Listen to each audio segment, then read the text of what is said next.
Hey everybody, time for another midweek chat. Know where I am? I'll give you a little. I'll just give you a little 360 here, okay?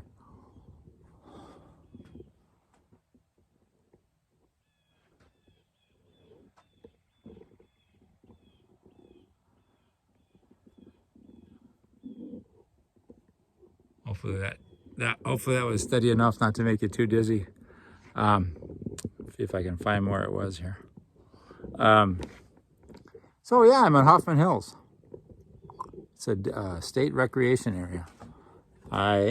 Let's see. Is this gonna look okay? I think that's pretty good, right? I don't know. Maybe walking through the woods. Just a lovely day. My gosh. I saw the forecast that at 3 o'clock there'd be like hardly any wind. And I've been waiting to get up here. And what always keeps me from coming here is the wind.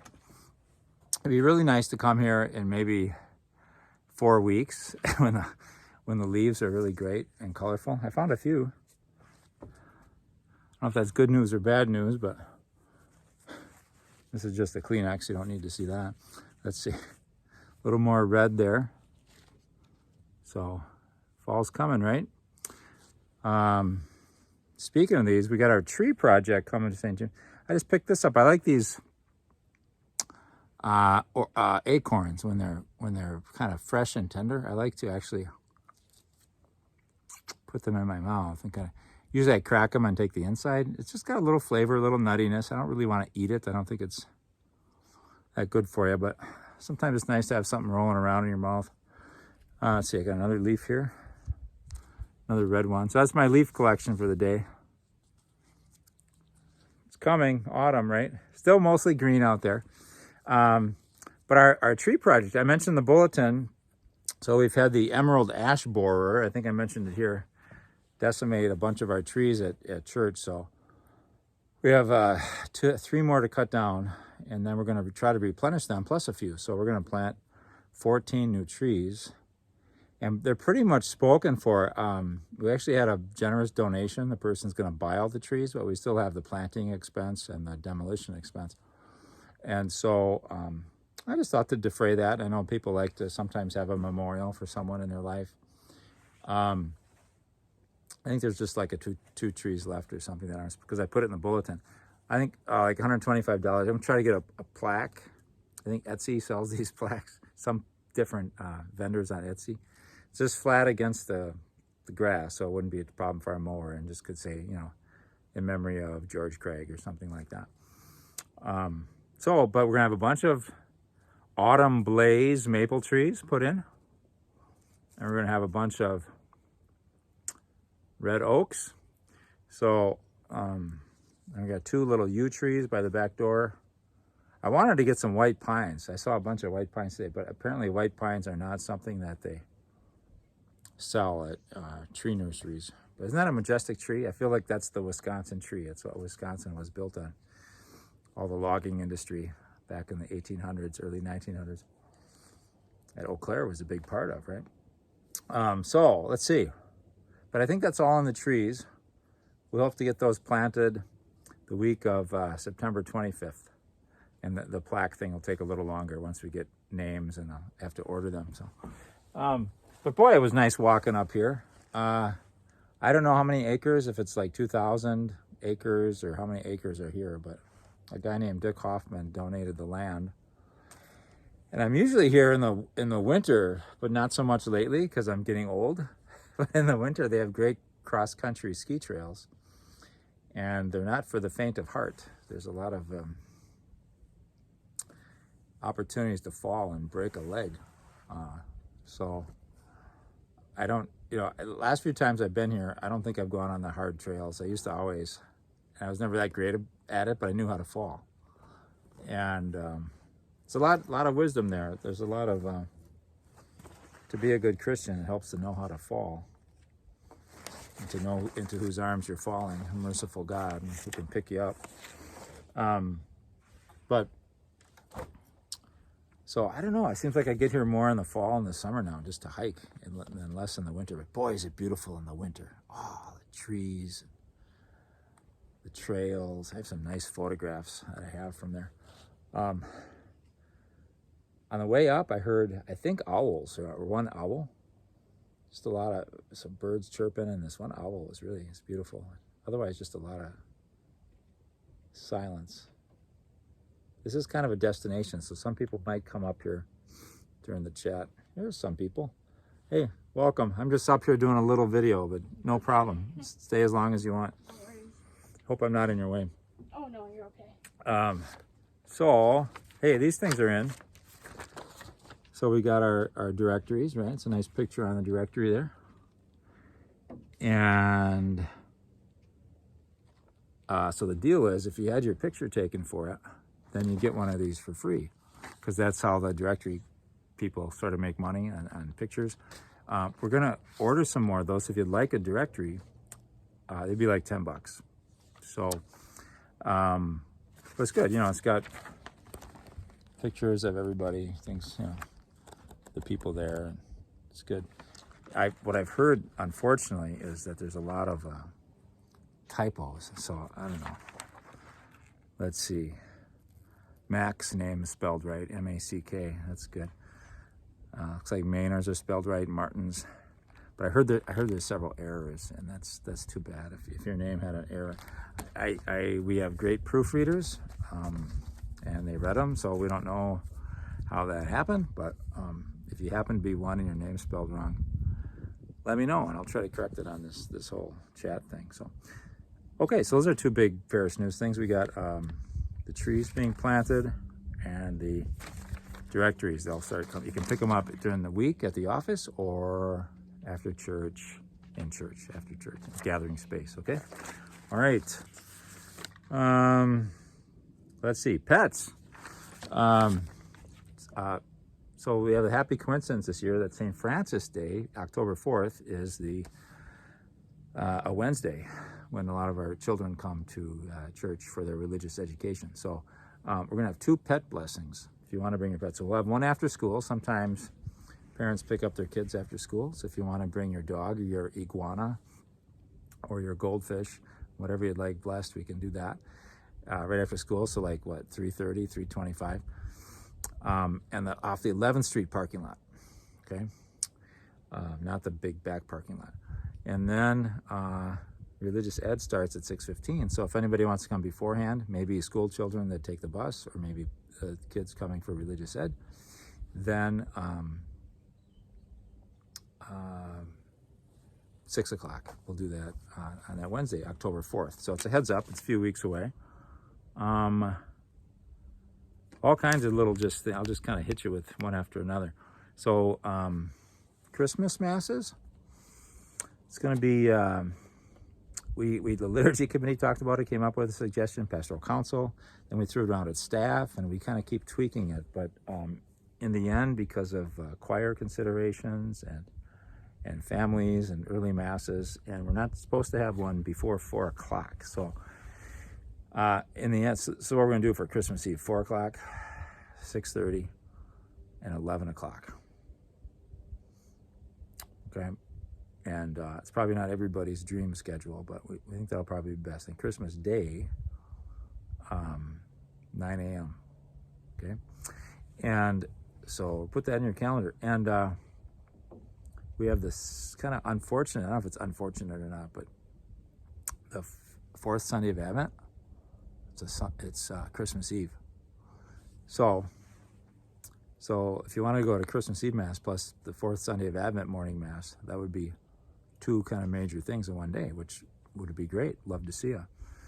But I think we're gonna collapse the on that Sunday morning, the fourth Sunday of Advent. We're gonna collapse the 8 and the 10, and we're gonna have one Mass at 9. It's certainly not to discourage anybody from coming, but just sort of with scheduling singers and piano players and choirs, just be really hard. And honestly, we don't think we're probably going to have a big rush of people at those masses. So Saturday Mass will be the same, December 23rd, 4:30. Then December 24th, the Advent Mass will be at 9. Christmas Eve Mass is at 4 o'clock, 6:30, 11. Christmas Day, 9. So you hear that again and again, but we got to know, we got to get the word out. I'll get back to Parish stuff in a little bit. I heard some interesting story. I'm reading this new biography of Martin Luther King. It's excellent. It's a lot of kind of things based on, he had written an early autobiography himself. His father had written an autobiography that nobody had seen before. And there's little stories about his childhood. They called him Little Mike, because his dad was Michael, and they eventually changed it to Martin. His dad was inspired by Martin Luther when he went to Germany and his reforming spirit. And, so anyway, it morphed into Martin eventually. But there's a couple stories that I thought might be interesting. So when he was 8 years old, little Mike, Martin Luther King Jr., had a paper route. And I had a paper route Sunday. And the least favorite thing is to go around the houses and collecting. It's like I had to go collecting. And you knock on the door and people come out and say, you owe for January and February, that'll be $12 or something. Anyway, so he did that. He knocked on the door and he had his book and his ledger, and he's like, so you owe me for last month's paper. And the guy was like not having it. He said, I don't believe you. I don't think you're right. He said, no, I look at my ledger right here. And little Mike, Martin Luther King Jr. shows him in his ledger, wow, he owes $8. And he goes, you're just a little N-word. You can't tell me what to do. And I don't owe you anything. And he slams the door in his face. He was 8 years old. This is in Atlanta, by the way. And so Martin's kind of, he's like, well, okay, I'm not going to fight the guy, but I'm not going to deliver his papers anymore either. So he cuts him off. He doesn't deliver his papers anymore. And guess what happened? He got fired. The paper fired him. So that, injustice at age 8, among many, I'm sure. There's another story about he went to buy shoes at a department store with his dad, and they were in a waiting area for whites only. And so the clerk said, you can't sit here. No allowed, just for whites only. And so his dad just went on a huff, well, then we're not going to buy your shoes, and just kind of leaves. And then the mom heard about that. And what the mom did was she traced little Mike's, or young Martin Luther King's, feet on a piece of paper and cut it out, and took the cutouts to the store and bought him some shoes. And it's kind of interesting, right? And it's like, in the book, it says it wasn't really a compromise. It was just her way of doing things. But it's interesting. It was a kind of a creative way to, get some shoes for your son. Yes, for sure. But anyway, these are the kind. That's why I like this book. They're full of all these little anecdotes. And I found out that, so I was in Wausau, and I was clearing out some of my mom's stuff. So she's in a memory care center now, and her old apartment, she does a lot of art. I'll show you one in just a second.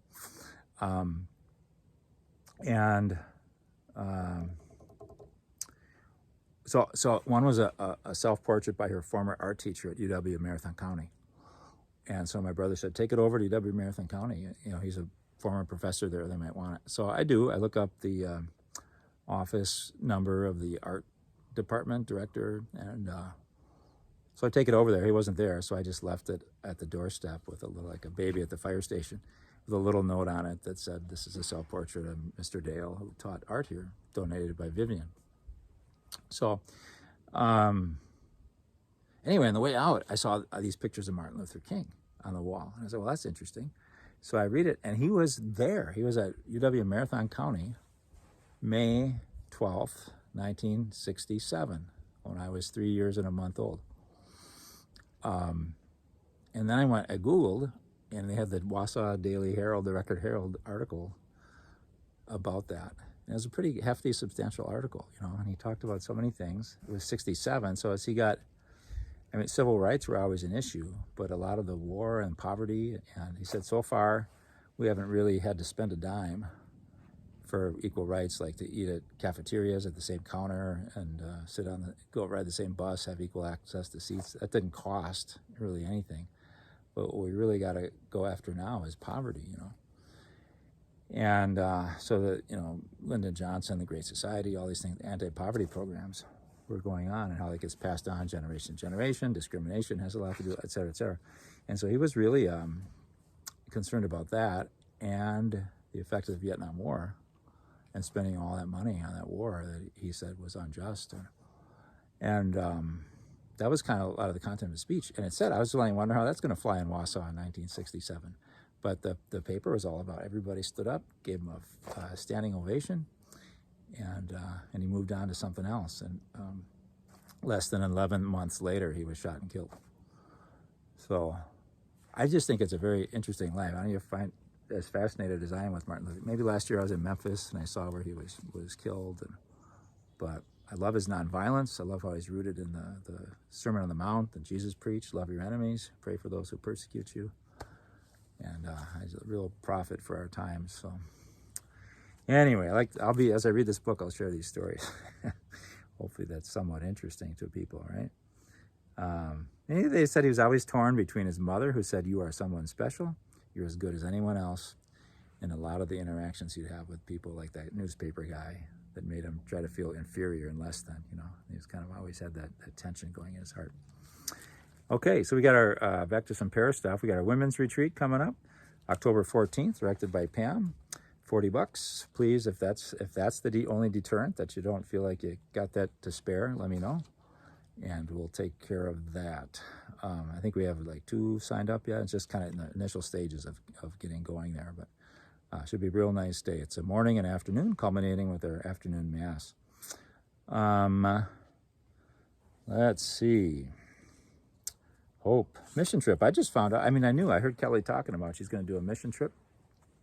So a service trip of some distance. She happens to have a daughter in Knoxville, Tennessee, so that maybe if you want to go, it's going to be in Knoxville, Tennessee, and the various different ways to serve each day.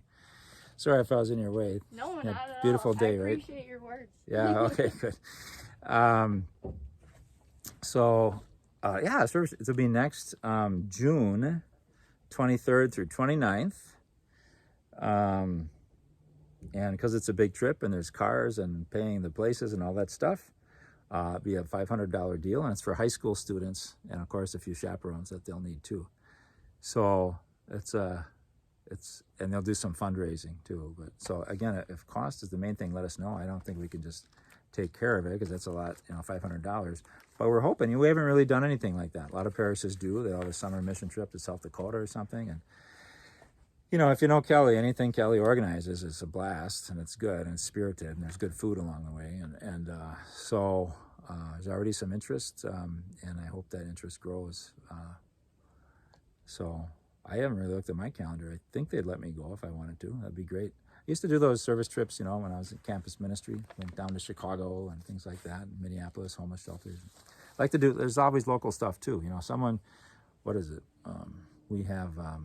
Sunday afternoon at the community table. We have Sojourner House. We have a lot of things like that, local needs as well. Sometimes it really is good for the soul to kind of go off as a group, and you're together and you're all committed to the same thing. You spend some time together. It was vital in my own vocation story. My sophomore year in college, I took, I went along, someone was doing a trip to Appalachia, to Kentucky. It's actually through the Knights of Columbus. They had a really nice council at the college I was at, and an English teacher had ties to Kentucky, and we rehabbed a house. And anyway, honestly, I just went because I wanted to see the world. I'd never been to Kentucky. Yeah, I'll go to Kentucky and do something good. Why not? But, we had mass every morning. The people that went were very dedicated to social justice, kind of stuff like that. And it was kind of new for me. I never really heard that. It was the week that Grenada, remember when Grenada was invaded or something along those lines? A little island in the Caribbean, the medical school where people were taken hot.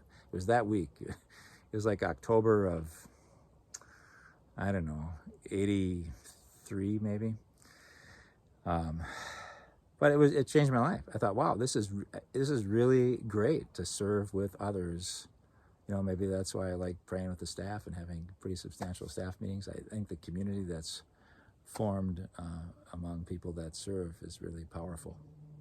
I left that week thinking that I wanted service to be part of my life for personal reasons and for religious reasons. So So anyway, so with that teaser, $500, you could change your life this June. So I hope we get takers because it's a great thing Kelly's offering. Something about bingo cards. Our youth get bingo cards. You can take them home and then you make bingo. Like if you go to mass, you can do an X on one of your things. If you do something else, you can put an X on your card. Then when you get a bingo, and it's the honor system. It's the honor system, you know. You get a prize. So that's cool. Post-confirmation program. A couple people are signed up. We're collaborating with the Newman Parish. So Kelly and Ryan Lutke over at Newman, they're doing some continuing religious formation for people after confirmation, so our juniors and seniors. If you've not heard about that and that sounds interesting, let us know. OCIA begins. OCIA, what's OCIA? It's RCIA. No, they changed it from the Rite of Christian Initiation of Adults to the Order of Christian Initiation of Adults. And that's going to start up Sunday morning, October 1st. So Patrice and Steve and the gang, I think there's a pretty good little core group. It's for people interested in becoming Catholic. Catholics who are not confirmed can go through that program. Non-Catholics who are wanting to be baptized, non-Christians who want to be baptized go through that program. Christians who want to be first communion and confirmation go through that program. It's an awesome. Jackie did a fantastic job with it. Now Patrice is doing just a fantastic job with it. I couldn't recommend it more highly. Let's see. That's how are we doing? Pilgrims. Yeah, I had a cancellation. So maybe good news for you. So our pilgrimage to the Holy Land in April was full. Got room for one left. Ideally, because of rooming situations, it'd be ideal if a single woman wanted to go. I mean, you have to be single, you can be married, but if you're traveling one woman, we have room ideally for one woman, one person. If it's a woman, then it fits perfectly into our roommate scheme. But if you're a man and you want to go, let me know. But right now, we just have room for one more. Healing Mass is coming up. It'll be October 11th. We'll let you know as that gets closer, but just so you know, it's a Mass with anointing. Oh, I heard that some people watched that movie sort of based on my recommendation and were a little bit surprised at some of the.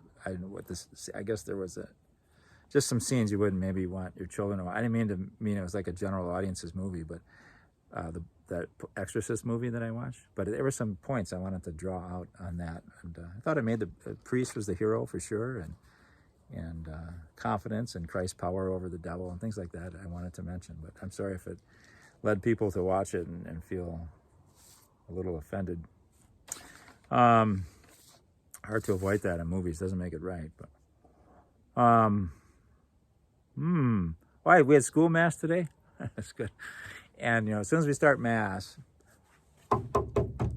it's just louder than that. Bang! They're fixing the roof over the Mary altar. It's like, oh no! And I was going to preach this homily about other things, and I thought, well, let's preach about what do you do when you want to just. I said, well, sometimes I just want to be alone, and I just want to pray all by myself in my room at night, and I like it when it's really quiet, because I feel like I'd be close to God in the silence. And then all this, the garbage truck comes, and I go, I just get frustrated. What would you do in that situation? I asked them. And they had all these great answers, Sometimes it's nice you hit a question where it was like, well, close the window, I said, go to another room, maybe play some music to drown it out. Maybe you got earphones you can put on. One guy, he just kept saying, you just got to keep at it. Don't let it bother you. Just keep at it. I was like, I love it, And someone said, well, you should know when the garbage truck's coming. Just do it on another day. I was like, yeah, okay. Oh, but I thought, you mean the best solution isn't just to sit there and get mad? Because that's what I do.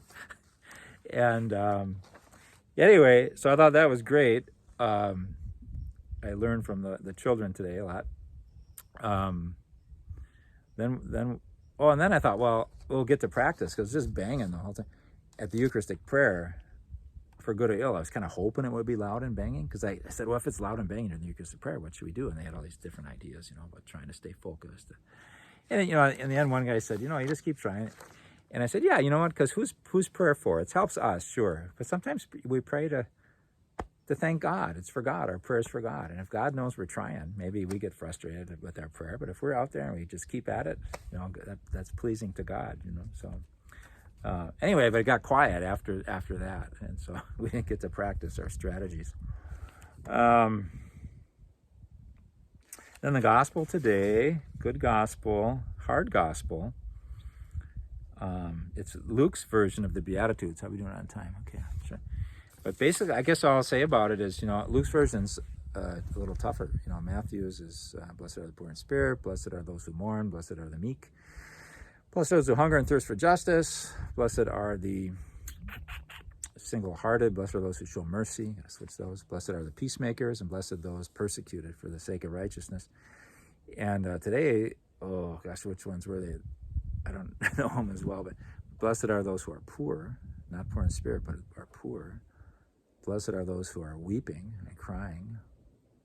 Blessed are those who, when people insult you. Okay, now I'm embarrassed. There's one fourth one I didn't, but it's kind of negative. Hungry. Blessed are those who hunger. You'll have, because the opposite will happen. And I think it usually says, blessed are those who hunger now, because you'll be filled later. Blessed are those who laugh or cry now, because you'll laugh later. And, it's a little jolting that Jesus sees you blessed in those hard situations when you're crying and poor and hungry and insulted.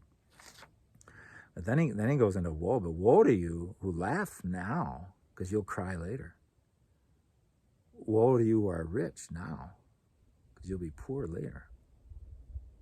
Woe to you who are filled right now, because you'll be hungry later.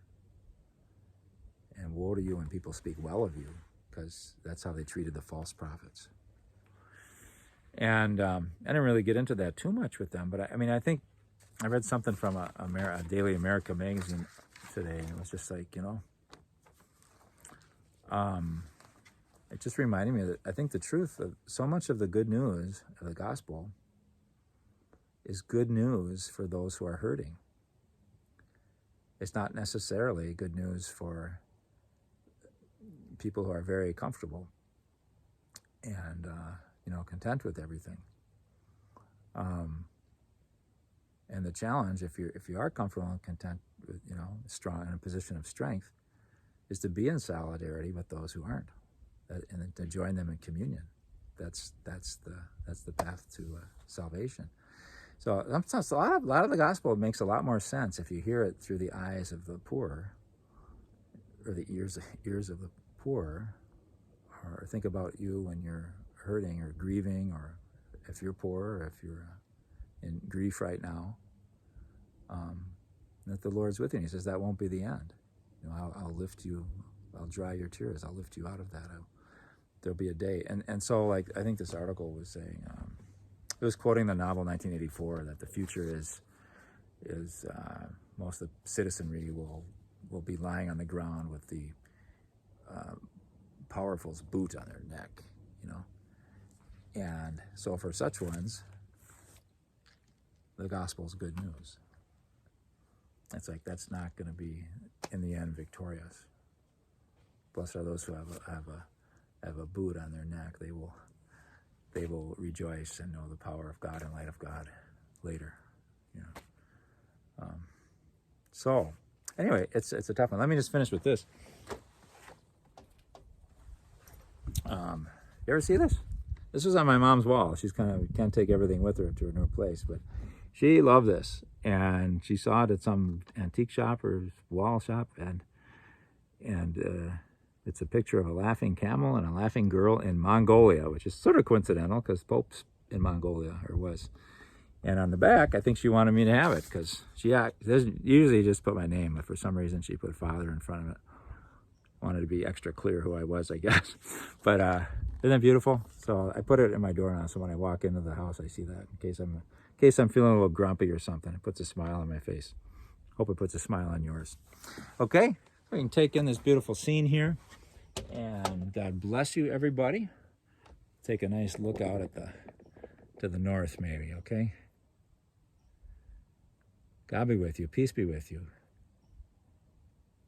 May you feel the love of God. May you feel the love of neighbor. And be strong in faith, hope, and love. God bless you. See ya.